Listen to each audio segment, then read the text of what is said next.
I often wonder if it's too easy to get baptized into the Church of Jesus Christ of Latter-day Saints.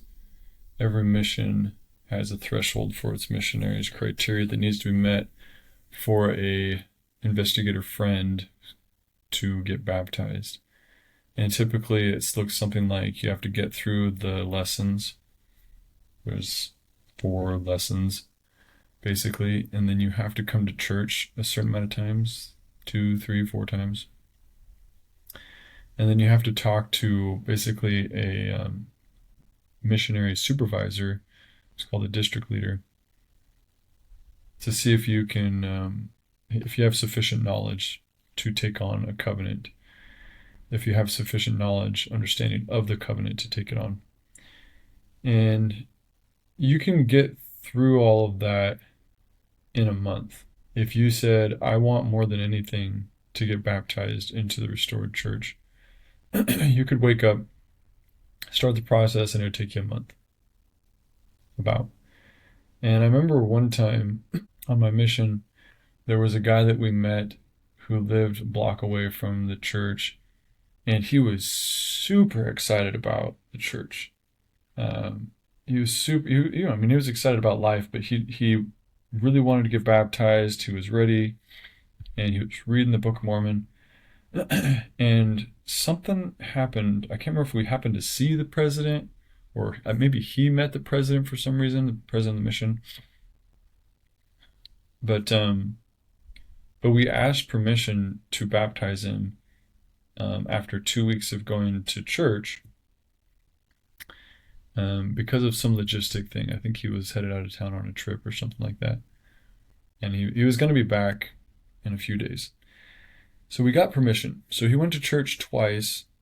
We taught him all the lessons really quick. And he seemed like he was gold, got baptized, and then we never saw him again. We never saw him at his house. We never saw him at church. So I don't know where he went. But it really bothered me.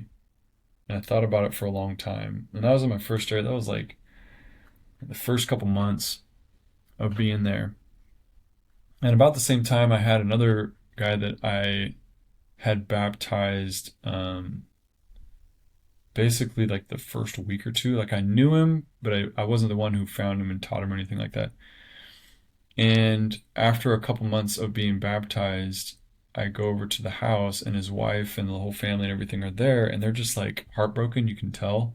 I'm like, what happened? They're like, well, we found out that my husband, the guy that was recently baptized, my husband has been having an affair, and we found out, and he knows, and now he's gone. Like he's never coming back. And I was like, we taught him, we baptized him, and in the lessons you could tell that he was doing it to because he wanted to be a part of the family. He wasn't the one who was super excited about it, but he wanted to be a part of the family. And now he's gone forever. That I would never see him or whatever. And if he was around, he probably would have gone through a disciplinary council or whatever. Anyway, so those two experiences happened about the same time, and so I committed to myself that would never happen again. That I would only baptize people that I felt were really committed.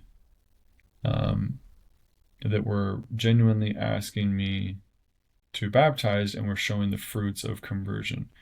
And it happened, many times after that where they would be like, I want to get baptized. I'm like, okay, come to church.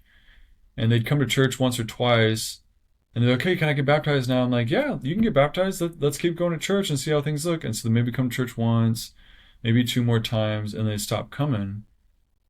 And so I'd be like, what happened? And they'd be like, well, got busy with work. And I'd be like, okay, that's fine. But whenever you're ready to take it seriously, let me know, and we'll get back on the track and do it. And some churches have pretty rigorous initiation processes. Like if you're going to get baptized, you got to be going to church for a year. Some people you need to show up every week for a year before you'll get baptized or before we call you a member. Some churches don't have baptismal process. So we went to church for a year at a different church, and they never would even consider us being a part of the church not because we weren't baptized, But because we didn't attend their morning service, we only attended their evening services. And so we were always treated like outsiders, which is fine, makes sense. Um, and I often wondered about that, and I've talked to a few people about it. And one of the interesting responses that I get that makes sense is around the making of the covenant. Like the making of the covenant really is important, and that if you are making the covenant and then you are uh, becoming disinterested, that is a problem. That's not good. But to hold people to a really high standard before the covenant is only pushing blessings down the road. In other words, the goal is to help people live with the companionship of the Spirit, with the entitlement to the Spirit that the covenant brings.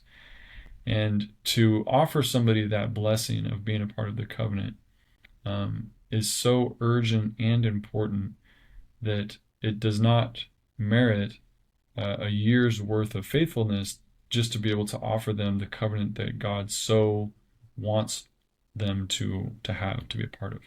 Which makes sense to me, and so I understand why we do it, but I am curious what your guys' opinions would be on that. If you have any comments on, like, it could be a little bit more rigorous, like maybe you go to church for 3 months, or maybe there's 10 lessons instead of four. Um, or maybe you interact and have family, friends in the ward, or have an assignment in the ward before you're baptized, something like that. I don't know. I don't know what it would be, but I do like the idea that there are people out there that really didn't engage very well with the church. They didn't participate in a real strong way, but they still made covenants, they still made promises, and they have those covenants for them. Those covenants are offered to them whenever they're ready to live up to them. And so I like that part of it, that in some sense they do have a family that they can return to whenever they're ready, and that they don't need to start from scratch or feel like they didn't make the cut. Because if the criteria was a year and you go to for 6 months and then you bail out, do you fear going now because you are the person who bailed out at 6 months? I don't know.